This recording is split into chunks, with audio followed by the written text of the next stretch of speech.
welcome to my very first day of 1 month in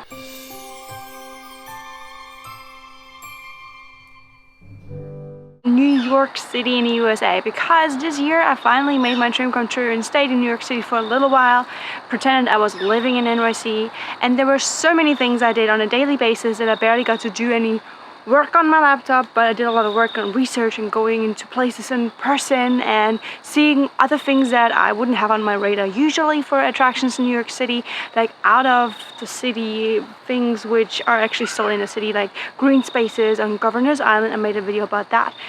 Visited Pelham Park, and that was absolutely amazing because I found out there is a Bronx Riviera and then there's also a Queens Riviera, and I went to see beaches in New York City and that was absolutely amazing. Also, I made a video about that, so if you want to see more about that, how to get there, when to go there, and what is there still in the autumn, because it's off season and there's not a lot of people there, which is a bonus. And yeah, so I just want to chat to you about my life in New York City in 1 month, because that's all I got. I didn't spend years in New York City, but that's fine because it's a different experience and I like to travel slow but still not entirely super slow, because I get bored easily and I get super jittery and have a travel bug for real when I stay in a place more than 3 months. So spending a month in any place does feel long and short at the same time. But yeah, with New York City the pace is so fast that it felt like a lifetime. Not to be like super cliche and cheesy, but yeah, so let's get into what I did, what I've done, what I've seen, what happened, crazy things, and here we go. Alright, right off the bat, I went to New York City to fulfill one of my biggest dreams, to go to New York Fashion Week, because for the longest time I wanted to do it, but I never really thought it an option, because it used to be a super exclusive event just for industry professionals, just maybe for fashion bloggers if you are high up, and I'm neither. But I still got to go, I still got to make a video, I still got to write blog posts, interview designers and a model, and it was absolutely cool. I didn't get to see like any of the high-end super famous world-class designers, which is totally fine by me, because that is reserved for people with more experience in the fashion industry. That's fair. But I got to see the ins and outs, I got to look behind the stage, I was present when there were models getting ready, and I saw how low-key fashion shows were set up, so that was pretty interesting. I made a video about it again. I love making videos, so if you haven't subscribed yet, this is your chance. Give me a like, enable notifications, because you know YouTube likes to bury stuff in their feed, and there'll be more videos in my 12 days of Christmas challenge, which I do together with Jose from My Normal Gay Life. Oh, hi. Check out his blog because he's going to amazing places which I haven't been to, and he's having a different take on travel, obviously, because he's focusing on gay travel. There's gonna be a video alternating between him and I for the 12 days of Christmas video series.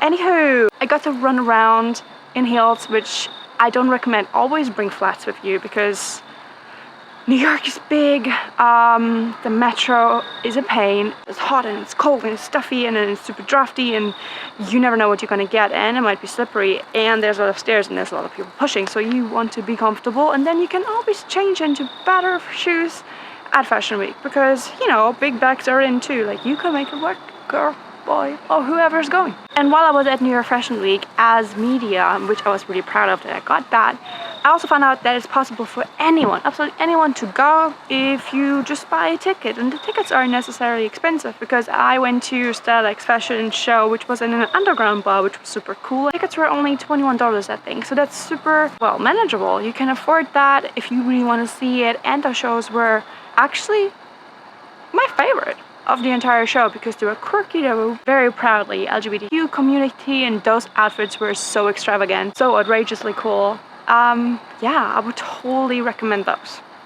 And next, I was also very busy trying to see lots of shows, which meant musicals, of course, because I'm a musical nerd. I love musicals. Thank you! So where do we begin? When you're gone, pieces of my heart. And while I was in New York, of course, I had to go on the metro so much because that's the way to go around. You get stuck in a cab and it's also super expensive and I can't afford it and I don't want to afford it. So the metro ticket I just got 3 times. I got the 7-day ticket, which is actually really good value if you go more than like, 12 rides. And I took so many rides every single day. I was on the metro at least 2 hours. At one point I was on it for about 4 hours to get to the end of the Brooklyn line, and then there were stops where you just didn't know why the train wouldn't go anymore because there's always some technical issues happening, and sometimes they explain it, sometimes they do not. And also I got confused with the metro system. I had the map downloaded to my phone to always check which lines I can choose because the internet didn't work on my SIM. My SIM card didn't work in New York City for some reason, so I had to rely on the Wi-Fi in the metro stations, which was quite good, but still. It's such a pain to get away and go anywhere, and then they had line reconstructions, they had line closures, especially where I lived. They just shut it down for the weekends, and then I had to take the bus and have to figure out where to go. Sometimes they just skipped certain stations and then changed the lines, and then I was at a different stop in a different area of New York City and I didn't know how to get back. And it's a whole ordeal when you stay in New York City for 1 month and you have to fight to get anywhere ever. But you can also walk a lot of places if you're staying in a certain area. Like in Brooklyn, you can walk certain places. If you're staying west of Prospect Park, walking around Dumbo, that's totally fine. And Prospect Park actually is a really beautiful park, especially the western half of it. Eastern half kind of mirrors what the eastern side past Prospect Park looks like. New York City has so many different areas, so you want to check out where to live, what's really safe, what's really nice, what's really convenient, because not all the areas have very good metro connections. Sometimes you just have to take the bus and it's fine, but you really need to know. Speaking of buses, one day I went to Staten Island with my friend, my normal gay life, because we spent a lot of time together in New York City because he was there on business as well. And we went to Staten Island, which was actually really boring. I did some research. Of course, we could have gone seen more things. There are a couple museums, there are a couple landmarks, but it's not as easy to get around Staten Island as it is around Manhattan or Brooklyn, because there's just one metro line and it doesn't even hit many of the cool, interesting sites I wanted to see. And the buses are confusing, so it's good to look that up. The locals are really nice, so you can always ask them, and it's good to have Wi-Fi on your phone to just really check, because the MTA has an app, has a website. You can always check the status of your rides, where they are, why they're stuck, because they might be stuck.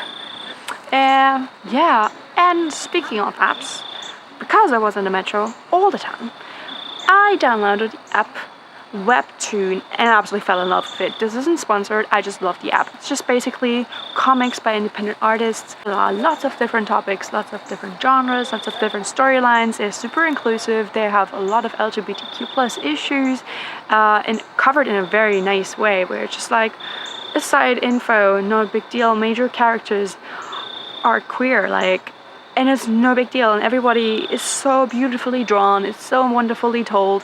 And I was just binging series. You can download most of them on your phone and they stay on there for 30 days. And it's just I went through, 12 series within 2 weeks.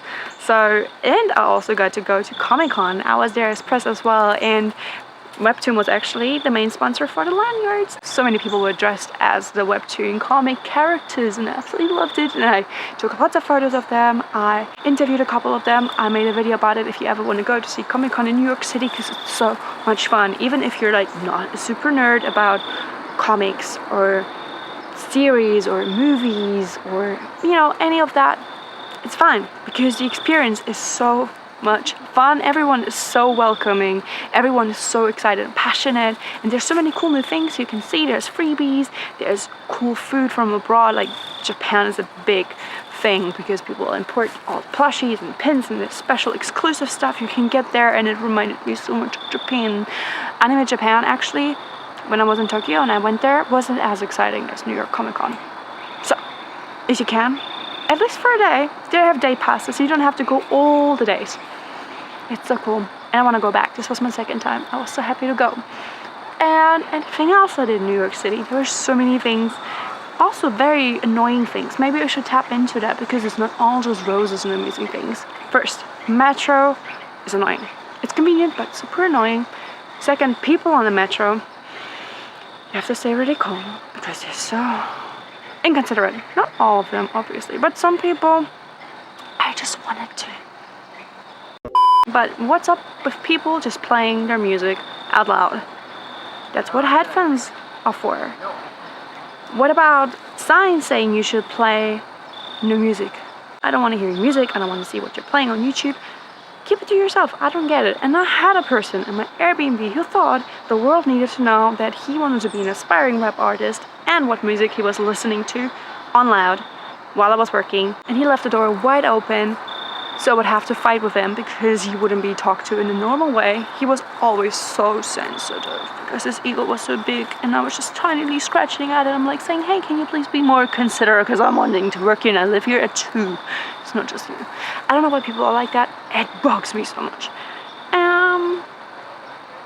Other than that, I really like people in New York City. They were so nice. Sometimes they just chat you up, or they give you directions, or they ask you if you're lost, and then you just talk about musicals, talk about their dogs, talk about landmarks. Or like at one point there was this woman struggling with 3 suitcases. She was trying to carry them down in the metro station because there aren't elevators everywhere. It's such a pain to have luggage on the metro. I kid you not, it's terrible. Reminded me a bit of Tokyo because that's also terrible. And yeah, I helped her. I was like, hey, do you need a hand? And I just carried it like that. It was heavy, but I'm used to it. But yeah, she was super grateful, and we had a little chat because she didn't know where she had to go. So I was like, hey, let me tell you, because I got the map and I'm like kind of figuring it out as well, and I'm quite good at it now. And she was a local and she didn't know, and I could help her, and she was super grateful, and she was like, have you seen this and this and this and this? And then she made me aware of the Sketchbook Project, which I've not heard of before, but I think that's such a cool thing where you can submit your own sketchbook, whatever you want to write in it or draw in it or doodle it. You can make it a whole project, hence the name, and dedicate it to a library where it will be put on display. So some people can just go in, take it out, look at it, feel inspired, spread the love for art. You exhibit it in a museum. You can send it in from all over the world. It's online. You can even gift it to a friend if you like have a friend who's really artsy and maybe needs some encouragement. Yeah, so you can see that. There's also an online library if you're not in New York City right now and you want to check it out. Haven't seen that. There's so many places I wanted to go, and there's so many things that are free on certain days in New York City, and I had barely any time to go anywhere to see those because I was stuck on the metro a lot, and I had so many priorities. It's really so hard to follow up on all of the things on your bucket list. So I guess I have to come back for another month in New York City. I hope so. But also, what was really good, because I stayed in New York City the entirety of September. And in September, New York City turned out to be absolutely amazing.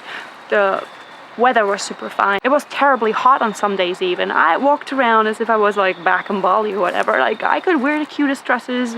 I can wear tops and shorts every day if I wanted to. And you can really dress up nicely in New York. People don't care what you're wearing, and I love that. And I got a lot of compliments too when I did dress up, so that's nice. And also another thing, food in New York City is such a big deal. I actually made a video 4 years ago about me literally stuffing my face in ice cream and milkshakes. Like I literally stuffed it in my face. But this time I wanted to go taste as many milkshakes as I possibly could, which I did, and I wrote a blog post about it. And I didn't get to taste all of them because I realized that what I spent on food, half of that I actually spent on milkshakes.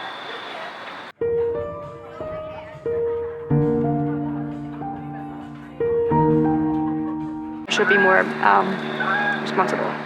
But I also spent quite a lot of money on Thai tea and Japanese sweets because Chinatown is such a treasure trove of awesome goodies. There are shops which are just full of Japanese products, which I loved in Japan, which I missed, and then have all the special drinks like kalpis, which I loved kalpis, and there are matcha cakes, and there's different ice creams, and there's different sushi if you like that, and yeah, Thai tea. They sell their Japanese Thai tea, not as good as Thai tea. So I went and had my Thai tea in different places, and oh my god, again, spend way too much money, but it's so worth it. I don't know if you can relate to that, because a lot of people prefer to spend it on alcohol I don't drink, or they prefer to spend it on special meals. I like sweets, so I guess you really need to know what you love and then spend it on that, and then save your money on other things which you don't value quite as much. That's like my approach to travel. I'm like, oh, I don't want to do this. I could spend things on more clothes, on more luxuries and more perks, but I don't want to. I want to invest it in luxuries. Makes me happy. Alright, so maybe that was utterly unrelatable, but I hope you got some ideas of what to do in New York City in a month. There's much more actual tips and inspiration and guides and itineraries on the blog, so you should go check it out on travelonthebrain.net. And hopefully I see you around for the next video, where Jose, my friend, spent a month in. I won't reveal it just yet. You need to subscribe to this channel and also check out our Instagrams at Travel on the Brain and also at My Normal Gay Life, so you can see the announcement when it's made, and then you can click through, because you get the notification on YouTube. Enable notifications so you can get it. I hope you liked it. Give me a like, and I hope to see you around. Stay travel-tastic, and